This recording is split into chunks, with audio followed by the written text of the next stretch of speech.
Gracias por esperarnos. Volvemos un poquito a la economía. Martín Tetaz, que siempre nos ayuda a entender un poquito más lo que está pasando, está con nosotros. Ya lo saludamos. Martín, ¿cómo te va? Carlos Mira habla aquí en Infobae Televisión.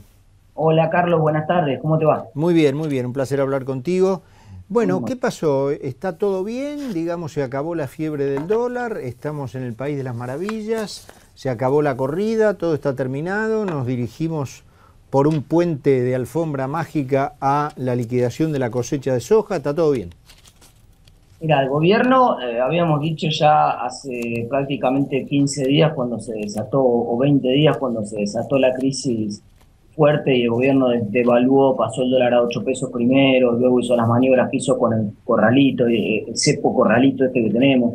Y nosotros habíamos dicho que había dos temas. Un tema de corto plazo, que el gobierno necesitaba estabilizar la devaluación en un lugar de manera tal de que los agentes percibieran que por lo menos en el corto plazo el dólar no iba a pegar otro salto brusco, y que una vez que lograran eso venía la cuestión de mediano plazo, que era la cuestión de resolver el problema de fondo. Entonces, ¿qué pasa con la inflación? Porque esto ya lo discutimos también en oportunidades anteriores, el año pasado, por ejemplo, cuando decíamos que no tiene ningún sentido devaluar si vos tenés una inflación muy fuerte que no controlás, porque entonces ahora convencimos a la gente de que el dólar no vale más 6 pesos, de que vale 8, ponele para hacer números redondos, pero Ujú. si seguimos con la tasa de inflación que tenemos, que además para peor se aceleró mucho en los meses de diciembre y enero, mira, la inflación es como un autito que va a una velocidad determinada. Venía a una velocidad de 28%, ponele 28 kilómetros por hora. En el mes de diciembre aceleró a 41% y en el mes de enero de este año aceleró a 53%. Es verdad, buena parte de esa aceleración, sobre todo la aceleración de enero, Para un cachito, Martín, ¿esos que son porcentajes de los porcentajes términos anualizados de la inflación de estos días? exactamente, Ah, bueno, exactamente.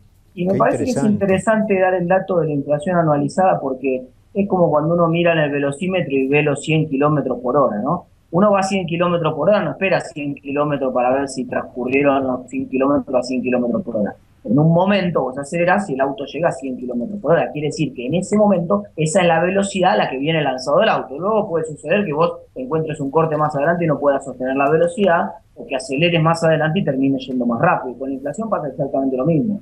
Es la velocidad de la inflación a la cual vienen aumentando los precios. Entonces, los precios venían aumentando al 28% anual, esa era la velocidad a la que aumentaron prácticamente buena parte del año pasado, terminamos con ese registro a fin del año pasado, pero en diciembre se aceleraron al 41% los precios en los supermercados y en el mes de enero se aceleraron al 53% los precios. Eso es Entonces, casi el 100% de aumento de velocidad.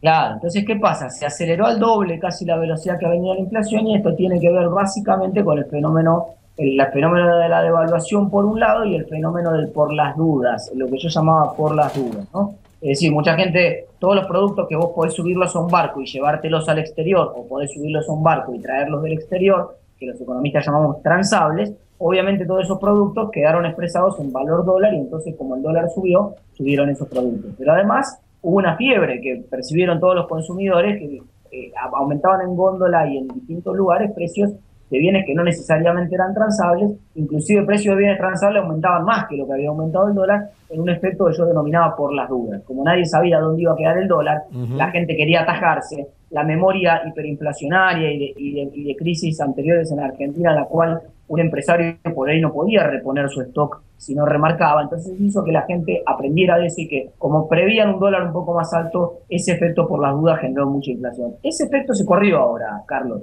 Ese Ujú. efecto se disipó un poco, ahora queda pocas dudas respecto de que el gobierno logró armar una especie de puente y llega a la cosecha del mes de abril, mayo, con un dólar estable en torno de los 8 pesos. Ahora, ese es el problema que te decía, es el problema de fondo. La inflación no está resuelta. Entonces, con la aceleración de la inflación, para el mes de mayo va a estar de vuelta atrasado el tipo de cambio, sobre todo dependiendo de cómo cierran las paritarias. Entonces, para el mes de mayo, aunque entren todos los dólares, ese valor de 8 ya no va a ser sostenible más. Entonces vamos a empezar de vuelta con la misma discusión. Si el 8 no está muy atrasado, los agentes que no invierten porque están esperando que ese 8 se transforme en 9, la gente que tiene que volcar la cosecha no la va a liquidar tampoco con tanta velocidad en esos meses, también porque está esperando que el tipo de cambio se vuelva a actualizar. Entonces, en la medida en que nosotros no resolvamos el problema de fondo de la Argentina, que es el problema de la inflación, Esto que acabamos de ver es simplemente como haber tomado una Novalgina y un Ibupirac cuando vos tenés un cuadro infeccioso. Claro. Bajó la fiebre, no tenemos más 39, 40 como teníamos hace 15 días en el termómetro, ahora tenemos un 36,5, pero la infección queda, Carlos. Ahora, el problema, Martín, como lo veo, es que un problema económico, como es la inflación, tiene una naturaleza de solución política, porque el motor de la inflación es el gasto, y el gasto, o el aumento desorbitante del gasto, tiene, digamos, una motivación política para seguir haciéndolo, y también una motivación política para no dejar de hacerlo. Entonces ahí estamos en un callejón sin salida. Sí, lo cierto es que las causas de la inflación son múltiples y a lo largo de los últimos años Argentina ha experimentado prácticamente todas las causas en distintos momentos. En el año 2007, cuando se empezó a exacerbar el fenómeno de la inflación y pasamos de una tasa de un solo dígito a una tasa de prácticamente 25% anual, lo que hubo fue una mala decisión del gobierno de administrar una coyuntura de precios internacionales altos, una mala decisión que fue en contra de lo que hicieron todos los países de la región. Entonces ahí fue un error de manejo de tipo de cambio que se terminó trasladando a los precios. Luego empezaron a aparecer los problemas de déficit fiscal creciente a partir del año 2009, que explotaron el año pasado con una emisión de 94.000 millones de pesos por parte del Banco Central. Y mira, te voy a dar un dato de enero, que es un dato importante. En enero del año pasado, el Banco Central le había dado al Tesoro, le había prestado solamente 300 millones de pesos. Este año, en enero de este año, le prestó 8.500. ¿Cómo? No, repetí esa claro. cifra, 300 contra 8.500. Claro, porque enero habitualmente es un mes no deficitario para el Tesoro. Vos sabés que los problemas grandes que tiene obviamente el sector público son en los meses de julio y en los meses de diciembre, porque hay que pagar aguinaldo. Entonces te viene entrando la misma recaudación impositiva que entra habitualmente. Es más, el grueso de la recaudación impositiva de ganancias, por ejemplo, te entra en los meses de abril, mayo, junio. Para julio tenés que pagar los aguinaldos si no tenés plata, entonces necesitas que te preste el Banco Central. Para diciembre otra vez volvés a necesitar mucha plata, entonces suelen ser los meses de mayor emisión para financiar el Tesoro. Pero enero habitualmente es un mes que pasa sin tormentas, ¿no? Y sin embargo, este fue un mes de enero en el cual le prestó el Banco Central 8.500 millones de pesos al Tesoro, pesos que tuvo que emitir con la maquinita, obviamente. De persistir esta situación, de persistir este déficit financiado con emisión, no se necesita ser economista, Carlos. Vos podrías haber convocado para tu programa a cualquier persona que camine por la calle que se daría cuenta de que esto resulta insostenible en materia inflacionaria. Que esto va a generar un problema de inflación. La presidenta el otro día... Vos sabés que yo eso no lo sé, aunque nos estemos desviando un poquito. Se lo acabo de preguntar a Grindetti, le decía a usted que está en contacto con los gremios. ¿Los gremios entienden, digamos, que la inflación es un mecanismo que se enciende con la emisión de papelitos sin respaldo? Y ahora surge de vuelta en la conversación contigo. Y yo no sé si la gente común, yo no sé si te puedo reemplazar a vos con cualquiera, ponerlo ahí y decir, no, efectivamente, la inflación, claro, cuando hay más dinero en la calle aumentan los precios. Yo no sé si lo entendemos eso.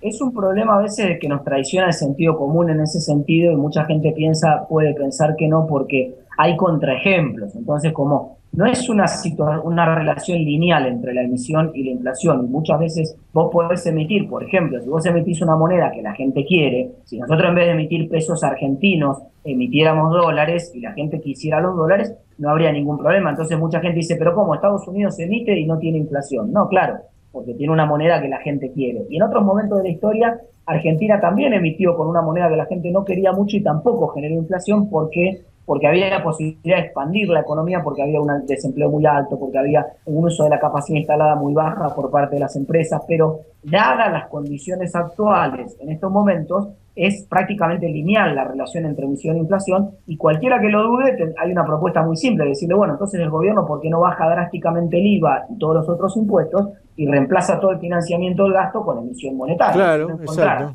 Encontrar una manera de financiar que fuera como una maquinita de generar billetes y eso fuera real, digamos, uno pudiera generar... O cerremos todas las fábricas, todo, que cerremos Infobae, todo y pongamos toda imprenta. Sí, repartimos en un helicóptero, el Banco Central tira por un helicóptero los pesos, claro, todo el mundo agarra los pesos y listo. Pero bueno, esto obviamente no tiene mucho sentido. Te vuelvo a insistir, En algunos momentos, no es que esto es lineal, en algunas circunstancias puede que la emisión monetaria no te genere inflación, pero estamos en una circunstancia particular en la cual inclusive todos los críticos de la teoría monetarista de la inflación, por mencionar un caso, el caso de Keynes. Keynes, en su libro en la teoría general de ocupación, interés y el dinero, tiene un capítulo especial de teoría de los precios, en el cual explica bajo qué condiciones la emisión monetaria genera inflación, y él mismo reconoce que en las condiciones actuales de la economía argentina, la emisión monetaria genera inflación. O sea, esto está prácticamente fuera de discusión ahora. Y el gobierno tiene la contracara de esa emisión monetaria, que es que necesita financiar un déficit muy fuerte generado por los subsidios. Martín, la presidenta... terminame y te hago una última. La presidenta parece que el otro día, en conferencia de prensa, medio dio a entender como que venía algún tema de actualización, de reducción de subsidios, y que por ese lado pensaban resolver un poco el problema. Dio a entender eso cuando dijo no puede ser justo que el que compra dólares, esté comprando dólares, también tenga subsidiada la luz y el gas. Bueno, parecía que venía alguna novedad en ese sentido.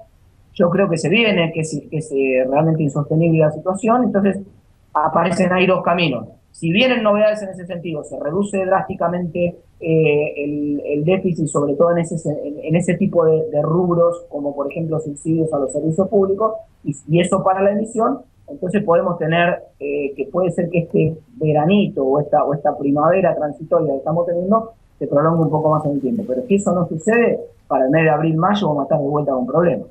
Bueno, te hago una última, porque la gente dice, bueno, todo esto es muy lindo, ustedes se la pasan, digamos, dando lecciones cómo se arregla el mundo, pero yo quiero saber más o menos en promedio cuánto me va a aumentar mi ingreso con las nuevas negociaciones salariales. Si tuvieras que dar un porcentaje promedio de la economía argentina, ¿cuánto crees que va a aumentar el ingreso de bolsillo de la gente?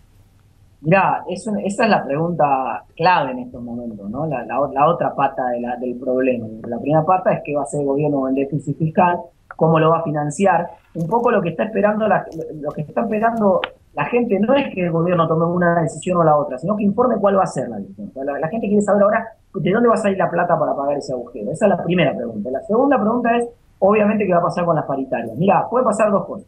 Que los gremios negocien mirando la inflación del año pasado, 28%, y entonces los aumentos salariales sean de esa magnitud, y creo que eso sería razonable en las condiciones de la economía actual, y las provincias cederían sin ningún problema, y las empresas también en ese rango, en el rango entre el 25 y el 30%, o puede pasar que los gremios miren la inflación de diciembre y la inflación de enero, y ya te decía, 41%, 53%, y entonces pidan aumentos salariales de esa magnitud, de la magnitud de la inflación que prevén para los próximos meses. Ahí está la clave de cómo viene la negociación.